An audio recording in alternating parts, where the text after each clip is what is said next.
के लिए पैसे तो देती है, लेकिन हजारों मशीनों के कारण कर्मचारी जल्दी काम खत्म करना चाहते हैं, इसलिए हर बार मरम्मत अधूरी रह जाती थी।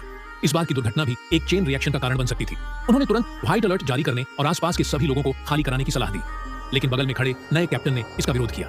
उसका मानना था कि ये कोई बड़ी बात नहीं है और घबराने की जरूरत नहीं। उसने कर्मचारियों को मरम्मत शुरू करने का आदेश दे दिया, लेकिन उसके पास कोई असली अनुभव नहीं था और इसकी भारी कीमत उसे चुकानी पड़ी।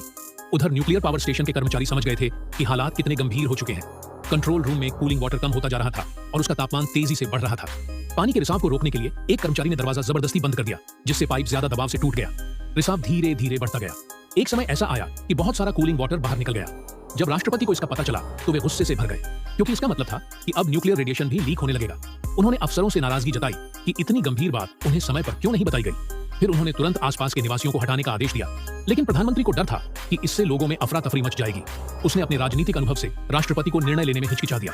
इसी दौरान रिएक्टर का दबाव अपनी चरम सीमा पर पहुंच चुका था। अगर अब भी दबाव कम नहीं किया गया तो रिएक्टर जोर से फट जाएगा और रेडिएशन हवा में फैल जाएगा। लेकिन अगर एक साथ इतने सारे लोगों को निकाला गया तो पूरे देश में डर का माहौल बन जाएगा। फिलहाल राष्ट्रपति ने सिर्फ पावर प्लांट के पास रहने वालों को हटाने की योजना बनाई। उधर पावर प्लांट के कर्मचारियों को पता चल चुका था कि रिएक्टर कभी भी फट सकता है, इसलिए सब लोग भागने की तैयारी करने लगे। लेकिन सबसे चौंकाने वाली बात यह थी कि बाहर का दरवाजा पूरी तरह से बंद था। उनके पास अब सिर्फ एक रास्ता था, दरवाजा तोड़ने की कोशिश करना। लेकिन जैसे ही दरवाजा खुला, न्यूक्लियर प्लांट में जोरदार विस्फोट हो गया।